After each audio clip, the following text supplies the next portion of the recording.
This is the Florida Maquis Patreon channel, Maquis Masters Monday.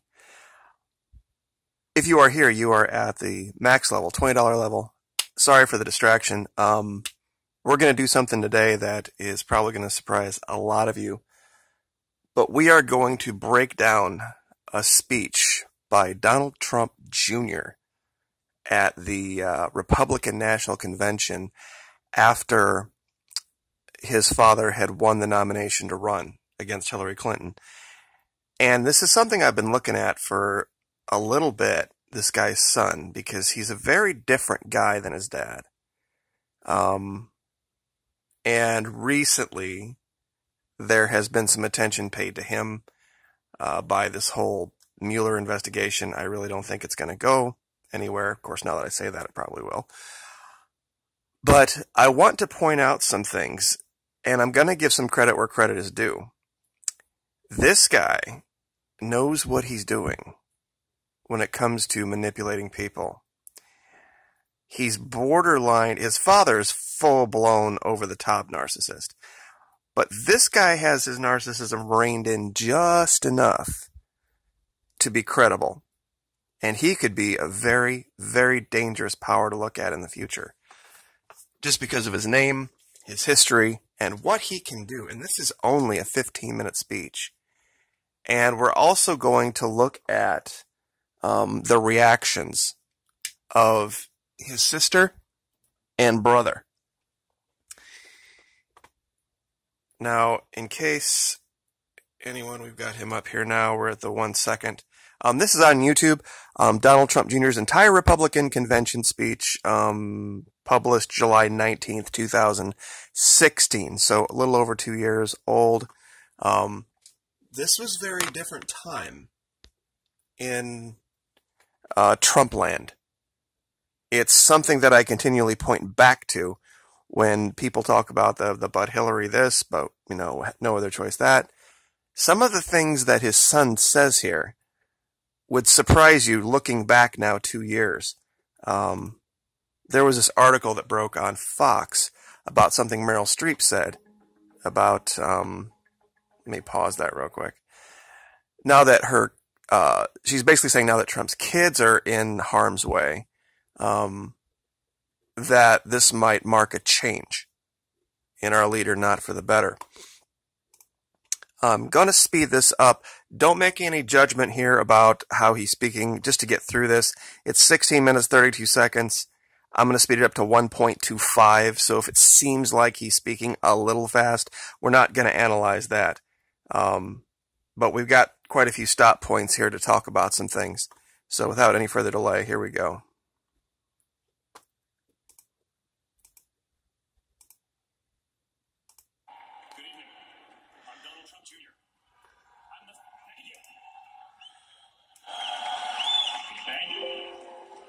I'm the father. And of course, as I was adjusting a volume, I missed a stop point there. What we can do right there real quick, for those of you who haven't done this before, you have to establish baselines for people. Okay, and they're going to be continually flashing to this group of 4 people. His wife at the time, which he describes as happily married to, and now he's dating Kimberly Guilfoyle, so clearly something either major happened in that time or that was a total lie. We got big smiles from his sister, his brother. I think this might be his brother's wife. So these are the 4 people we're going to watch. I'm the father of 5 young children, from 2-year-old Chloe to Kai, who just turned 9. I'm the husband to Vanessa, an amazing wife and mother, and the son of a great man. I'm an American, and tonight I want to talk to you about the country we live in, the country our children will grow up in.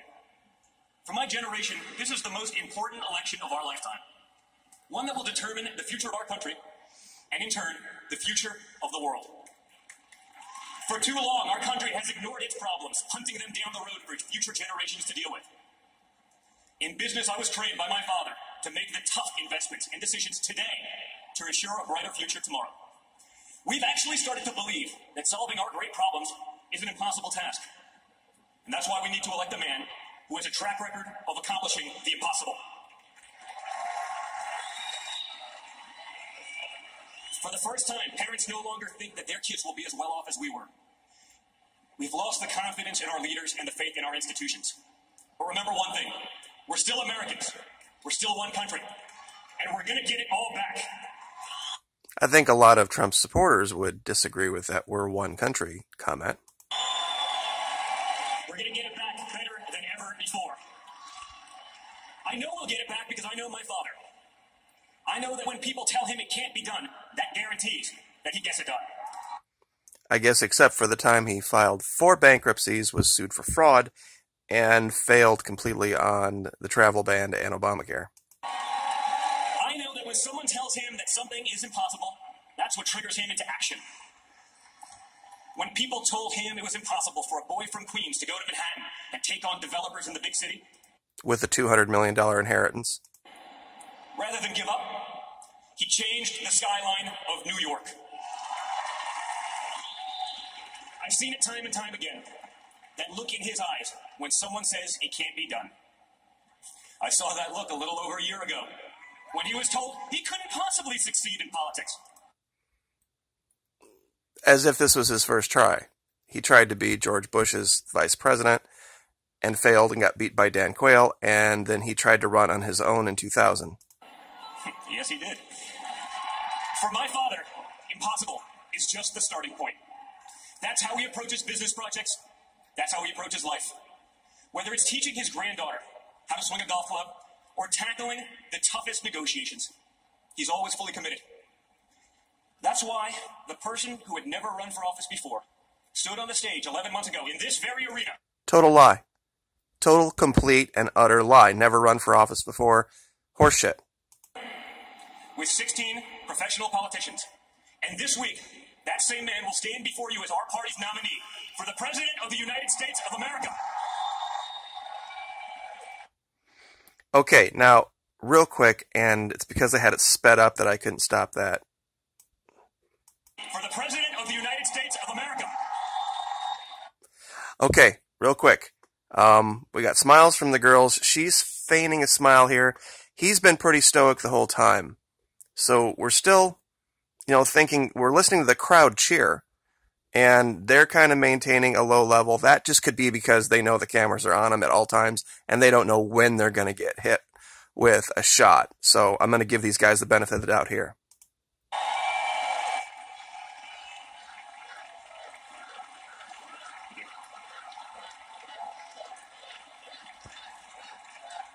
As a proud son and family member, it was one of the great honors of my life to be able to put him over the top in the delegate count earlier today.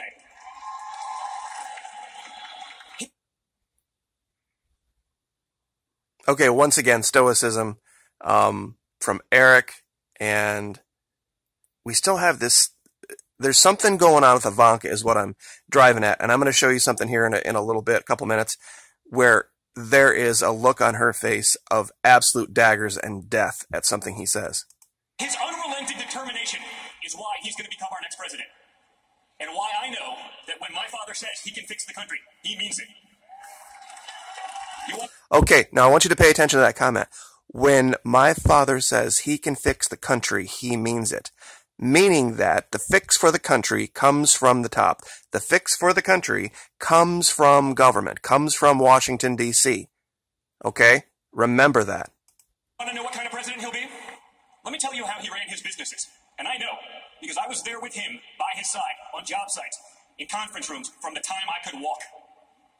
He didn't hide out behind some desk in an executive suite. He spent his career with regular Americans. He hung out with the guys on construction sites, pouring sheetrock and pouring concrete and hanging sheetrock. He listened to them, and he valued their opinions as much and often more than the guys from Harvard and Wharton, locked away in offices away from the real work. He's recognized the talent and the drive that all Americans have. He's promoted people based on their character, their street smarts, and their work ethic, not simply paper credentials. To this day, many of the top executives in our company are individuals that started out in positions that were blue-collar, but he saw something in them, and he pushed them to succeed. His true gift as a leader is that he sees the potential in people that they don't even see in themselves. The potential that other executives would overlook because their resumes don't include the names of fancy colleges and degrees. I know he values those workers and those qualities in people, because those are the individuals he had my siblings and me work under when we started out. Okay, now, this is the 525 mark. When I look at this, to what he's saying, something's going on here that is going to be contrasted in about 20 seconds. I don't know if there's something happening in front of him, but this, he's talking about personal, when we were kids kind of stuff. And this we were kids kind of stuff has taken the smiles off of his siblings. He would trust his own children's formative years to these men and women says all you need to know about Donald Trump. We didn't learn from MBAs. We learned from people who had doctorates in common sense. Okay. Still, that's the Daggers right there. You look at the look on her face, and she's thinking this guy is either full of shit or something's running through her head from when they were kids or when that era that's making her not be pleased. Guys like Vinny Stelio, who taught us how to drive heavy equipment, operate tractors and chainsaws, who worked his way through the ranks to become a trusted advisor of my father. It's why we're the only children of billionaires as comfortable in a D10 Caterpillar as we are in our own cars. Okay. All of a sudden, Vinny Stelio makes her smile. Doesn't make him smile. Something is going on here. I mean, that's a big smile right there, and absolutely nothing from Eric. And I think even, look over, I mean, I don't have the camera on it, but, darn it. Right here, she looks over at the reactions, the contrast in the reactions to that. It's telling. It's really telling here about what's going on. My father knew that those were the guys and gals that would teach us the dignity of hard work from a very young age. He knows that at the heart of the American dream is the idea that whoever we are, wherever we're from, we can get ahead, where everyone can prosper together. The other party also tells us they believe in the American dream. They say we should worry about economic inequality and immobility. You know what? They're right. Did you catch that? We should worry about economic inequality and mobility, the other side. They're right. Meaning that that's a government solution as well. This is 2 times now that we have seen reference to big government being the solution. This is something that a lot of people won't pick up if you're caught up in the emotions. But they don't tell you that it was their policies that caused the problem, and it was their policies that have no accountability. Then why did his father give them millions and millions of dollars over the years? They gave us the worst immigration system in the world. The Democrats did not create the immigration system. This is about enforcing laws that are on the books. One that imports immobility. One that drives down employment and wages for Hispanic Americans, for African Americans, and for everyone. An immigration system that favors illegals over those trying to go through the process legally. And at times, even over law-abiding citizens. Pay attention to who he cites here. It was Bernie Sanders himself who warned that a large tide of new workers keeps wages low and poverty high. Wow, okay, so we're going to now cite Bernie Sanders at the Republican nomination convention as the arbiter of all things wise and good. You can't make this stuff up. You really can't. The other party gave us public schools that far too often fail our students, especially those who have no options. Growing up, my siblings and I, we were truly fortunate to have choices and options that others don't have.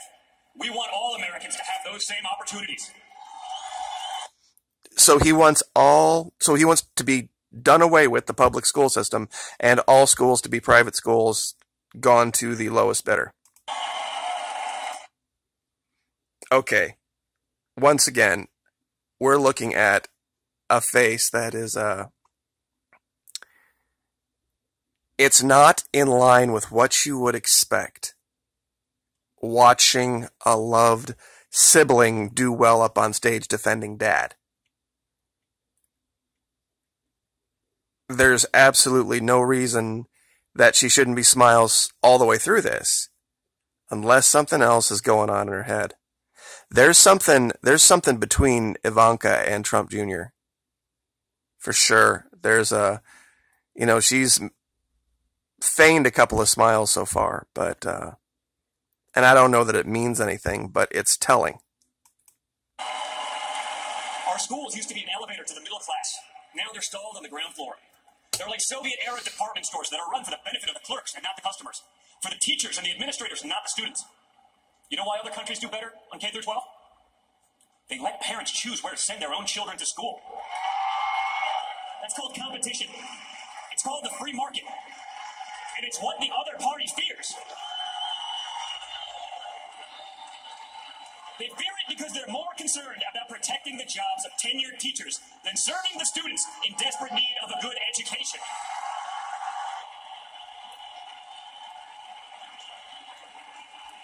They want to run everything top down from Washington. They tell us they want to run everything top down from Washington, yet he's saying when his dad gets into Washington, he's going to be the one fixing things. It's still running things from the top down. They're the experts, and they know what's best. The other party gave us a regulatory state on steroids. Dodd-Frank was 1,000 pages long, and it's already spun off 22,000 pages in regulations.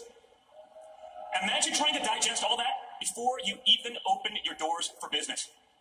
That doesn't help consumers. What it does is destroy small business in favor of big businesses who can afford the vast number of lawyers and accountants needed to comply. His dad's a billionaire who runs a big business. What is he talking about? Dodd-Frank is consumer protection for billionaires. We've produced the thickest network of patronage and influence of any country at any time in world history. It's composed of the self-satisfied people at the top, our new aristocrats. We can't live that way any longer. Once again, attacking the rich. And at the end here, he talks about how his dad finances his own campaign, saying that being rich is good. It's ridiculous. It's too risky. Let me talk a little bit about risks. The other party is the party of risk. I've spent time with many great Americans who have served this country in the military, and they know it's at stake.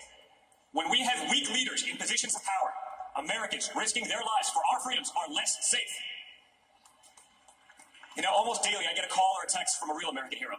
His name's Mark Geist, and I'm proud to call him a friend. Okay, I've listened to this slow and fast a bunch of times. Is he saying Mark Dice, the YouTuber, or is he saying Mark Geist? I'm not exactly sure who he's talking about here, but if it's Mark Dice, that's a new one on me. Mark was part of the security team at the annex on our grounds of the consulate in Benghazi. Mark was one of the men who received frantic phone calls from his buddies at the compound. Calls that pleaded for help. Calls that he and his team tried to answer. But calls that didn't save all his friends. Because Secretary Clinton's State Department had ignored their requests for help, both on the night in question and even in the weeks and months leading up to the attack. It was a tragedy, and one that would be repeated were she to win the election. Ask Mark, who's fit to lead? Who has the judgment to lead? Who will take that call at 3 o'clock in the morning yet? You know, or better yet, ask yourselves, if you were in Mark's shoes that night, who would you rather call?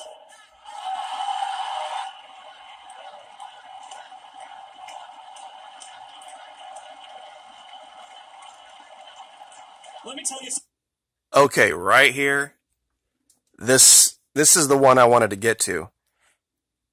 If this is not a "you are totally full of shit" look on her face, I don't know what is. I mean, that is just straight up contempt.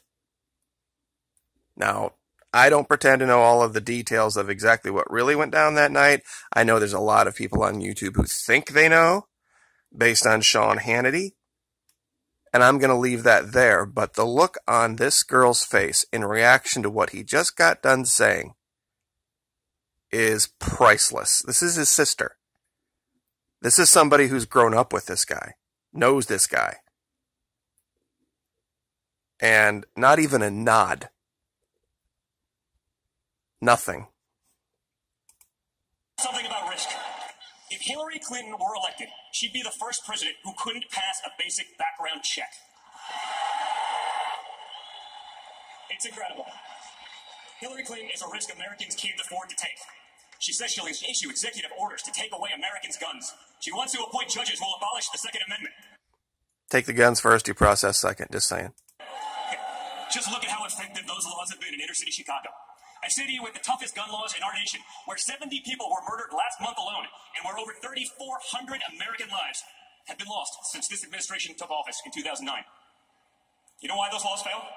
Because criminals, by definition, don't follow laws. Yeah, that's right. They go to Indiana and Michigan right across the border and buy them black market where there's no gun laws.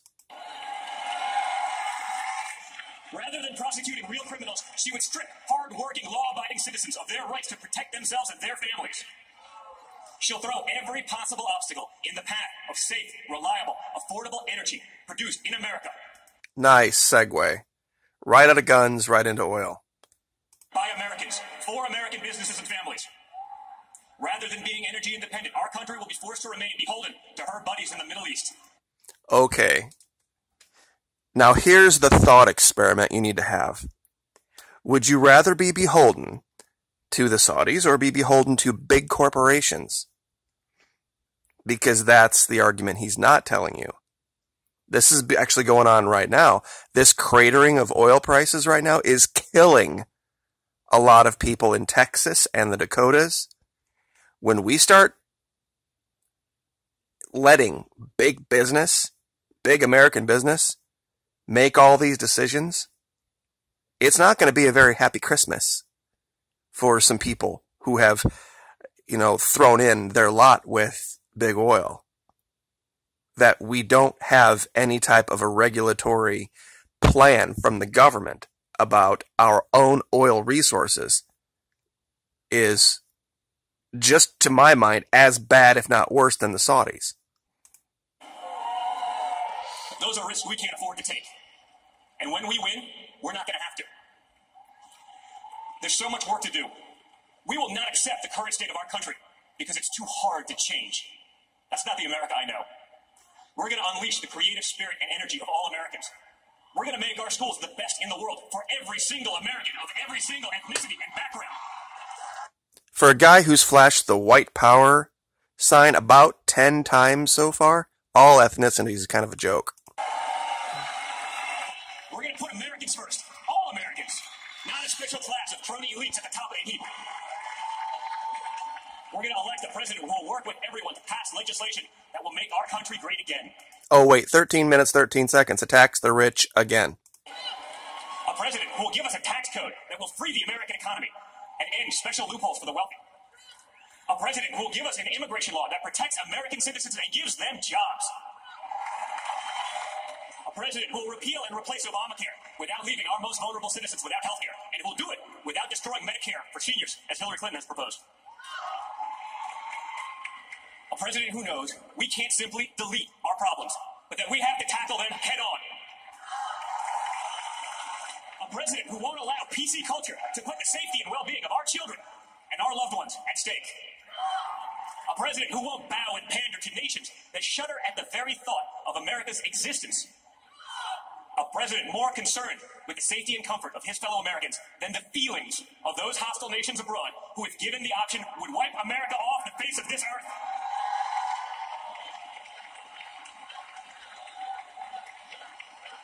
A president not beholden to special interests, foreign and domestic, and one who funded his entire primary run out of his own pocket just to prove it.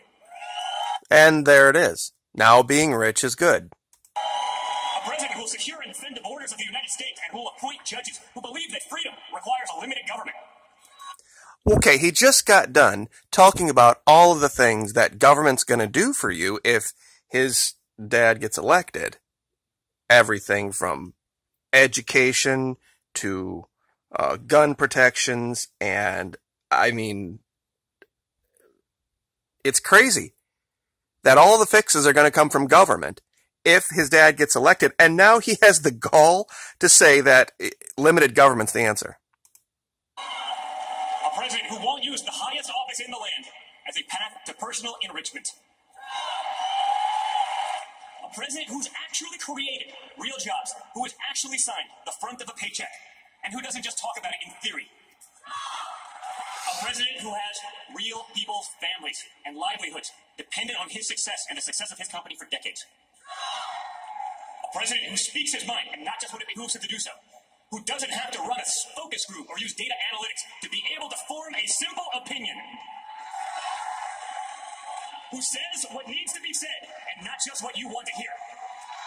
Oh, brother. Says what needs to be said and not just what you want to hear. You're saying the last 2 years this guy hasn't gone out and just spoken to his base? A president who will unleash the greatness in our nation and in all of us. Who will give the hardworking men and women who built this great country a voice once again. That president can only be my mentor, my best friend, my father. Now listen to what's coming up here. I have made this allegation for a long time that the agreement between Donald Trump and his supporters ended the day he was elected. Listen to what he says here. Donald Trump. And when we elect him, we'll have done all that. We'll have made America great again. When we elect him, we will have made America great again. When we elect him, we will make America great again. See, this is what a long time ago, before I ever got into Antarctica or the ships, when I was still talking about what happened with the Electoral College, is that he was running basically to get you to go vote for him. That was your version of putting your name on a contract. And his empty promises were his name on the contract. Now, you, having signed the contract, now no way to go back, no way to recall, no way to take any kind of action to enforce his end. He's just gone off on his own and done what the hell ever, which he did in business. He got a lot of people to enter into agreements with him that he went back and reneged on. A lot of them. He was notorious for this in business. And now we see in the last 2 years, he has the thing in his contract about labeling China a currency manipulator. That was one thing that I was really thinking, like, if he really does this, I might actually get behind him. Because that's a long, convoluted argument about this, about what China has done and how they can manipulate everything by manipulating their own currencies. And immediately, literally within months, he completely reneges on that promise, vocally so. Says, no, I'm not going to do this now. And then everything just fell apart. We're there with the guns and tariffs and all this. All of a sudden, it's Democrat time. Greater than ever before. Thank you and God bless. And that's the last time I'll talk about Ivanka right here. I've made America great again. Greater than ever before. Okay, so she was smiling, and we got a smile here, smile here, smile here. I'm going to slow it down here just for 1 second, and I want you to watch this slowly. Thank you and God bless.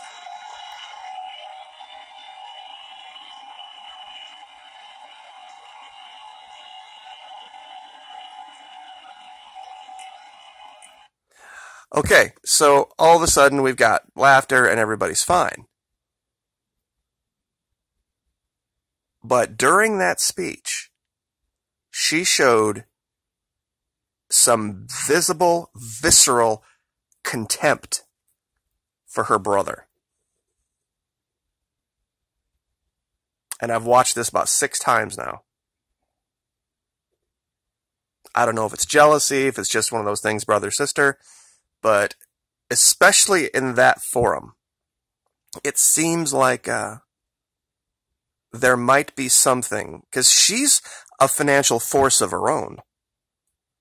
I mean, she's a fairly wealthy woman, knows quite a bit about business. And I'm wondering if maybe she's feeling like he got the stage because he's a man, even though she could have probably spoken to business and her father quite a bit more. Just a thought.